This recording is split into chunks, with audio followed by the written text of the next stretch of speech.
Okay, so this will be a quick video showing how you can recreate this sort of scene. The scene of a ball planet thing rotating. Okay, just enough time. Basically, this is how to create that. Okay, so start with, I had created two spheres, ready-made. Okay, to get the orbit, I create a nubs curve about here, I suppose. I'll just rename this satellite, double clicking here, satellite. Yeah, I think I spelled that wrong, who cares? Planet. And we just call this orbit path.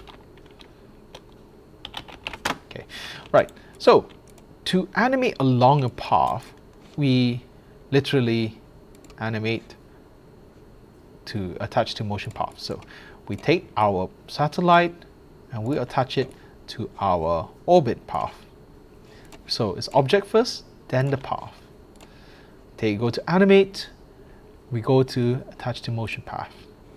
Most of this should be fine. If you want to, this is the start time relating to your time slider here. Let's say we want the end time to be 40. Let's make it 30. Start time, make it 20. We can edit it in a bit. Or we can go time slider actually. Time slider would be, no, actually let's leave it 2030. Parametric length, follow you want on because it will follow that. I haven't played around with this one, so don't worry about it too much. Front axis, front axis depends on your axis and your scene. In this scene, our front, I suppose, will be the Z, and our up axis will be the Y. Yeah, that's correct. Inverse. This is all fine. Let's attach it. Okay. So now we've got this. We got this thing.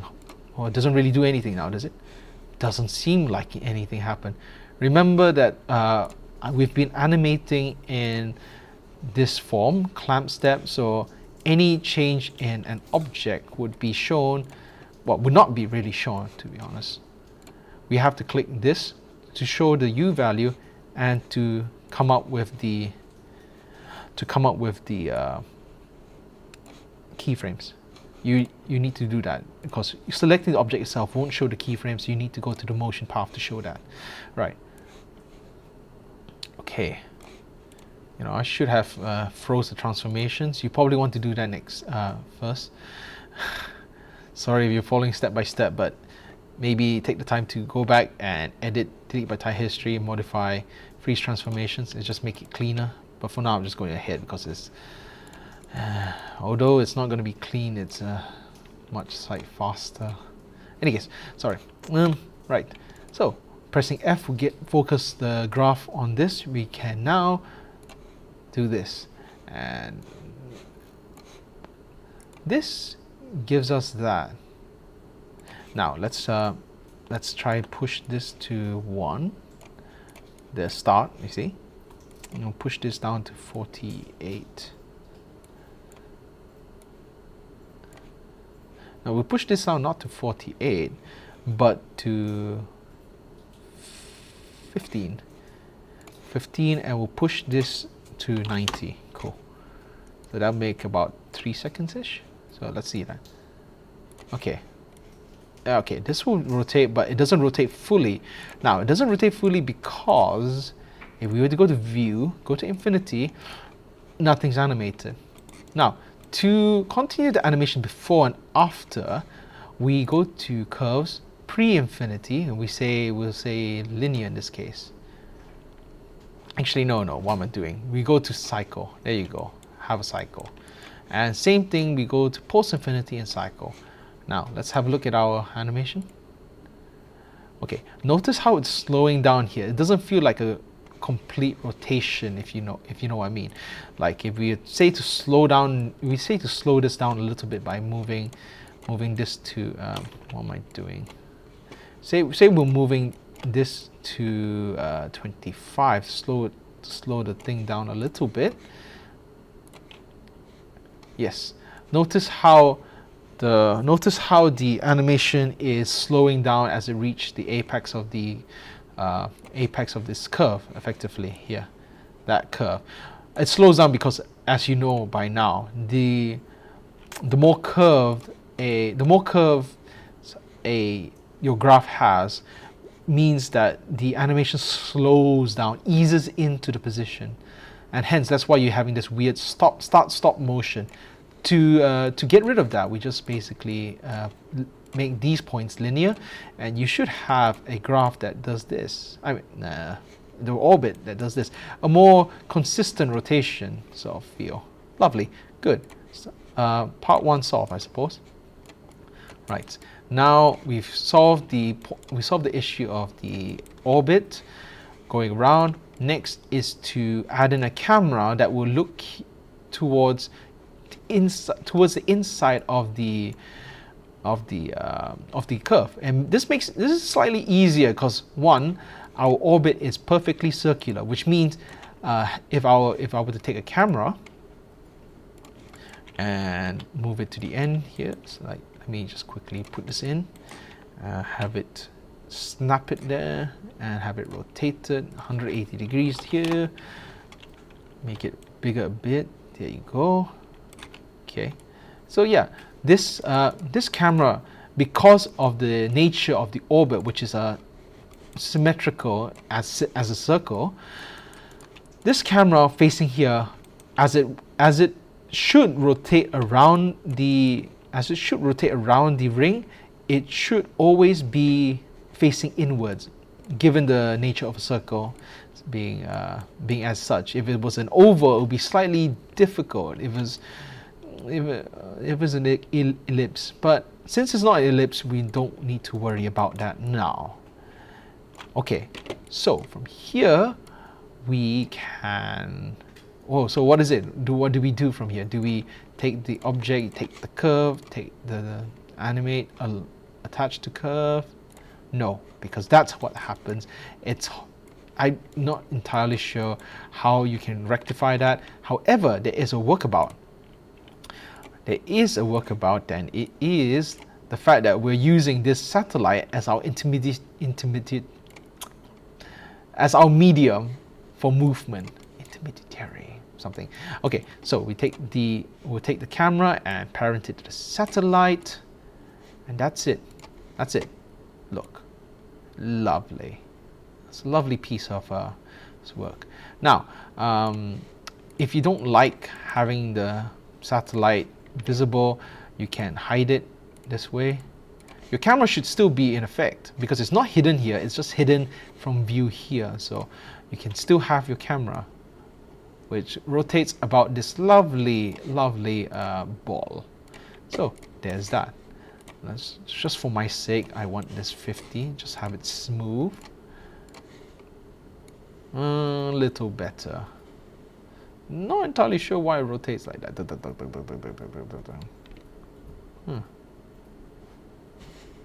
Let me just play it.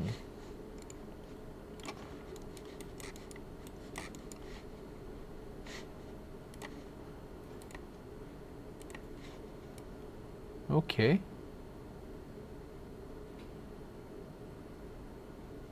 Yeah, that's all right. Okay. Now we got this. Our next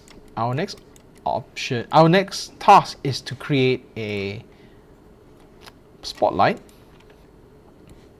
that aims wherever this ball leads. Now, to do that, we create a spotlight and we rotate it to face. Come on. We rotate up for yeah, we rotate it to basically aim towards this ball. So yeah, that's facing this ball. Okay, now this one we freeze transformation and delete history. Okay, here in this case, instead of using any of these deformants and stuff, we're going to use something called an aim constraint. Now, in any aim constraint, we have to consider the aim vector. Sorry, we have to consider these factors like maintain offset. All right. So Maintain offset means that this distance is maintained. If you have a more customized option, then you can play around these, but I'll just click that. Aim vector, you can leave it. Up vector, just leave it, honestly. Just leave these. You don't need to worry so much about these. Add. Oh, right, of course. Duh. First, you need to, in the case of parenting, you need to first select the child and then the parent. Then you press the parent key. In the case of constraints, you need to first select the object that drives the motion. Then you need to select what is following that object, which means that in our case, we're going to first select the, I suppose you can call it the parent of the constraint, which is a slightly erroneous term, but if you think about it this way. Parenting involves selecting the child first, then the parent. Constraints, kind of the opposite. So in our case, we're selecting first the driver of the motion for the constraint. Then we're selecting the item that's being constrained. When we do that, we should have this. Ah, lovely. I just noticed I forgot something also. That'll be in a bit. But yeah, we got this lovely motion of the spotlight following our planet. Now, notice that the orbit remains as it was. We actually want the orbit to follow the planet. So we will just parent or just make a hierarchy of this particular object. There you go. Perfect. Now, finally, we just quickly make a small planet-like animation where this is slowly moving up and up here. Make it graceful and slow, I suppose. Oh, right, of course. This can be distracting, so it helps if you don't have a map. So this can go linear. Okay, let's try it. Yeah, it's about right.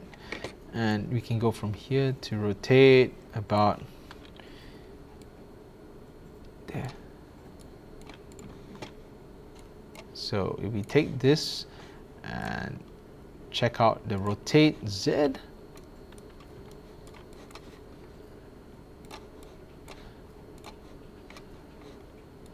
we can have a quick rotation.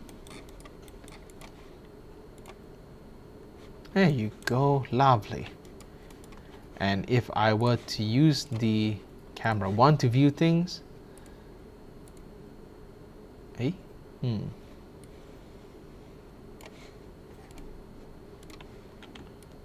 Oh, right, of course. Camera 1 is being obscured by the planet, hence why you couldn't see anything. Now that I've hidden the layer, if I go to camera 1, you should see this. It's making me feel seasick, actually. But I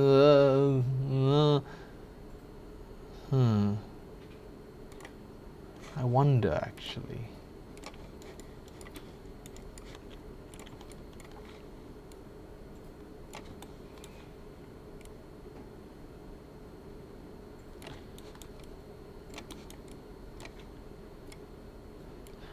I wonder if I should, rather if I could create a point constraint.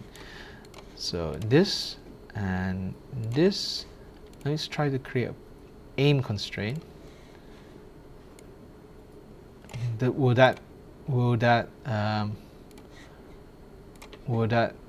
smooth? Yes. Oh. Okay, it's slightly wobbly. It's a bit less bouncy, but this is a bit more.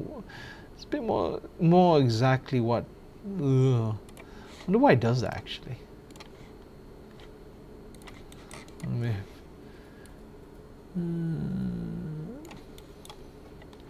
Actually, I wonder if I couldn't just take away the rotation. See what happens if we do that. Let's not have rotation. See what happens in that case. Yeah, look, smooth as hell, smooth as butter. Looks like adding that rotation may cause Oh, I see what's happening. It's because you're moving up, like because the orbit is. If I were to show you visually, if I were to take the orbit here and change it, say, this way, like so, your object, I mean, your camera will be looking down and looking up, so you get this sort of bobbing motion, as can be seen when we go here. Where's the, yeah, here, and we go to 0 for this. So let's just very quickly get a rotation.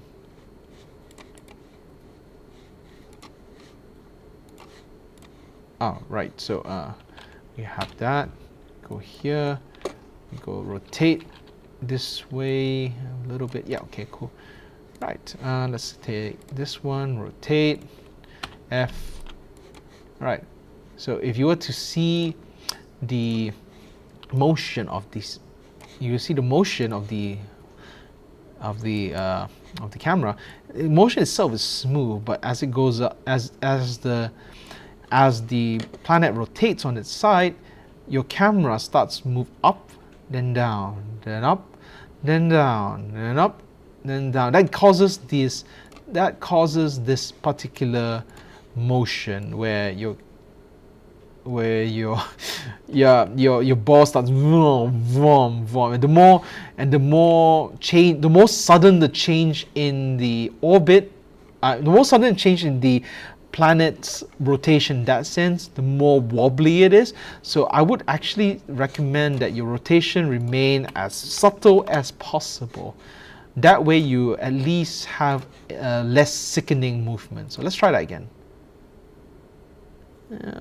Still wobbly, but you know, that works. And technically, right, if you think about it, in actual fact, if we were to extend the rotation period, say 240, that's be 10 seconds, and we go to our no, what am I doing? I'm being silly. Yes, okay, if we will go to here, go to our there, and select our motion path, go to our graph editor, and if we were to take the values of this and extend it further, say every 3 seconds, right? I believe in this case, okay, let's make it 30 seconds then. 240, 780, 720. Okay, now this is 30 seconds, and that means every 3 seconds it should rotate. Hopefully the increased rotation of the orbit time, 3 seconds, should make the motion a bit less sickening. Let's try it. See how more subtle, how much more subtle the motion is. It's much less sea-sickening-ish sort of thing, and it's much more subtle. That's the idea behind large-scale objects. But in any case, that's part and parcel of this. I hope this helps you in what you like to do. And the microphone didn't die, so that's good. Okay, thank you, bye-bye.